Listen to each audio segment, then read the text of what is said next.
I have a short prepared statement that I'd like to read out about the events that unfolded at the House of Assembly today.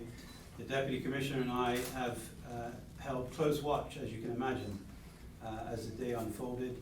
Our afternoon has been taken up with lots of debriefing that you might expect with the Acting Governor, as well as the Premier and his senior colleagues, as well as two senior members of the opposition.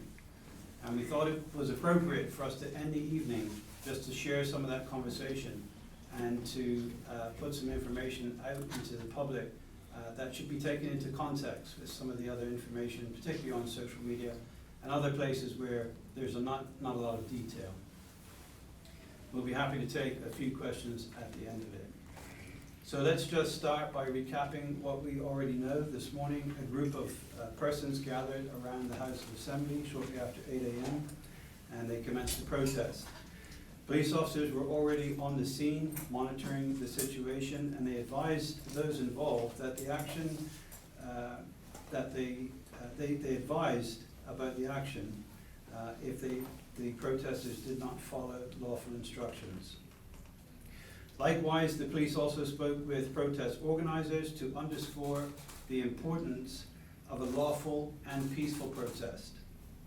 Throughout the morning, in an effort to allow the opening of the House of Assembly, officers engaged with protesters continually to warn them about their conduct and to encourage them to desist from obstructing the entrances to the grounds or the building. Once the Speaker of the House declared that the House would sit today, police initiated a positive action to open a path to the House. Officers approached the protesters that were blocking access, warned them that they were committing offences, and instructed them to desist. Immediately, the crowd surged and some of the protesters assaulted the officers. Some officers deployed incapacitant spray in a proportionate response to disperse the crowd and to create a safe separation. The decision to de-escalate was taken later after the Speaker of the House announced that the House would not sit today. So the message that I want to share with the community is that it is important for the public to be aware that there's a very significant difference between peaceful, lawful protest and unlawful activity that threatens the democratic process in our country. It is regrettable that this incident has occurred, without a doubt.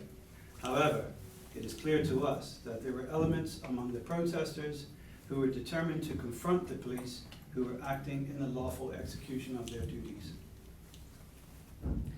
The Bermuda Police Service is alive to the concerns that capture the minds of our community. We respect and uphold the constitutional rights of everyone to freedom of speech and to gather and to peacefully protest.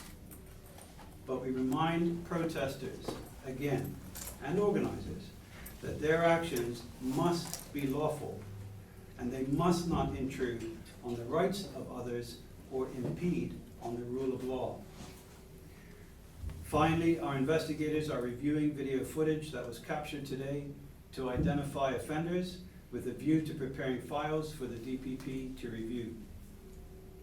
We have received one complaint from a member of the public against a police officer, and that matter will also be investigated. Thank you.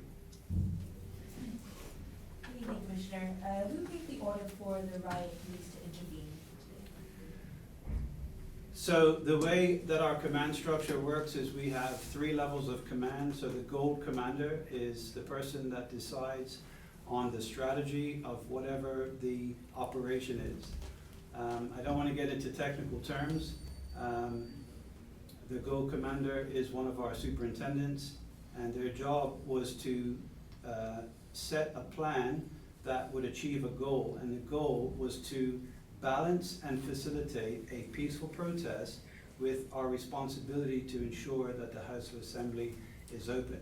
So in and amongst that plan came a decision to use officers with protective equipment because it was clear that the situation had escalated. So did the instruction to use this level of force come from the Governor, the Speaker of the House, or Premier Michael Dunkley? None of the above. The only people that can instruct police officers to use lawful force is police officers. Now, were the police officers wearing body cameras at the time of the incident? Yes, they were, and that forms most of the video footage that we captured today. Right. Now, if officers were there prior to the protesters arriving, why did they not ensure those areas were kept clear from the get-go rather than allowing people to get there and then have to move them? Yeah, I think that's a legitimate question. I think you have to consider that it wasn't a very clear development. It was a bit of an evolution. So, you know, we anticipated protests, we had police officers on the grounds, we learned some lessons from March of this year. We were thinking about the house itself. We have to make sure that we don't allow too many people inside because the public gallery is limited. And I think, you know, what happened at the street level was more of an organic development that just sort of happened. And by the time crowds gathered and blocked those entrances, we were at a point where we had to think about the use of force. Whenever we use force, it is after trying every other option that we can think of. Police officers don't walk into a situation and pull out tasers and batons and incapacitant spray. So what commenced around 8:30 was a dialogue to say, listen, folks, you're welcome to protest all day long. You can't block this access point. And then by the time that escalated to the point where we used force, then you saw what you've seen in the video. Could you clarify what offence was being committed to warrant such a response? Well, the general offence would be just obstruction. So there's an offence under the Summary Offences Act to obstruct lawful duty, lawful business, people moving along the street. You can't block other people from doing what they are allowed to do.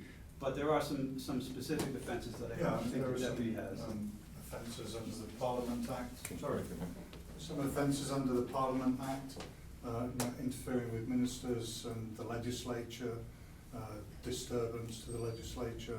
There are offences under the Criminal Code, particularly, as the Commissioner's already mentioned, assault. All of those offences will be considered in our review. As the Commissioner said, it's important that we investigate this fully. It's important that any complaints that are made by members of the public who are affected by the police operation this morning are also properly investigated. Has anyone been arrested or charged? Yeah, one of our officers was quite seriously assaulted this morning by a man wielding quite a large stick, suffering welts to his legs, and the suspect in that case has been arrested. In terms of the other offences, a decision was taken to try to proceed by summons against the people who were suspected of assaulting other officers, rather than to try and effect an arrest at that point. Could we get some final questions from Burn News, please? Commissioner, can you just address what the difference was between today and the protest earlier in the year up on the Hill? Yeah, I think that's a fair question as well, but although the circumstances are similar, I think the significant difference is just the way it evolves. So if you think back to March, that actually started as a peaceful protest on the Friday before. By the time the sort of criminality crept in, it was the following Monday or Wednesday or whatever day it was, where protesters decided that they would ramp up their activity and stop the debate from even happening by blocking the access. Now at that point, we started the same process we started today, where we engaged the people that were blocking the doors, we engaged the organizers, the leaders, and started to have that dialogue and give people an opportunity to climb down from their position, stop breaking the law, let the democratic process proceed and carry on with the protest.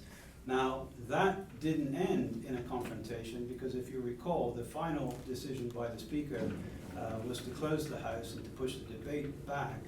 And then by the Friday, I think it was, the whole thing had de-escalated because, if I remember correctly, the bill was taken off the order paper.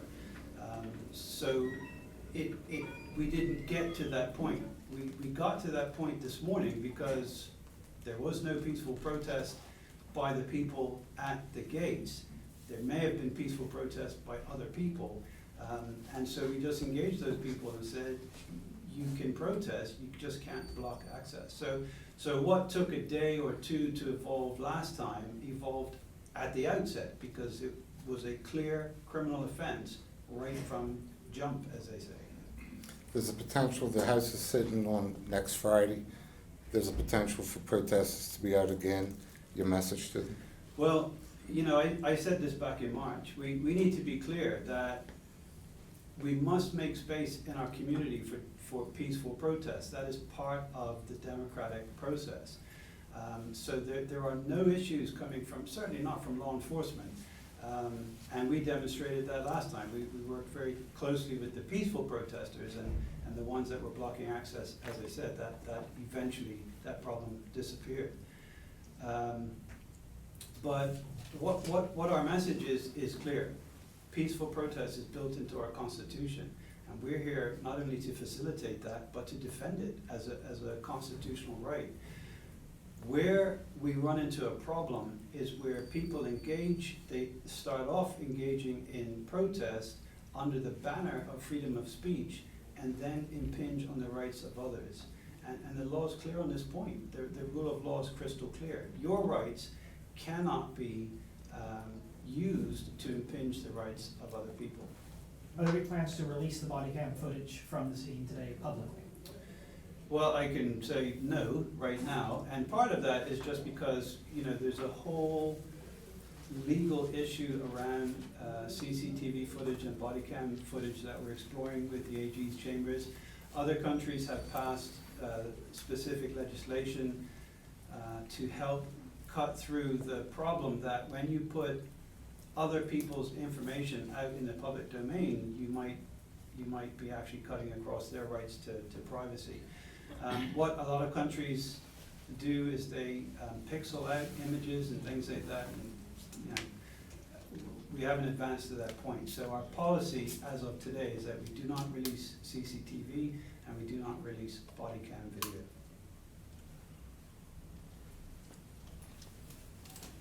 Any other questions related to today's protest? Thank you, members of the media. Thank you.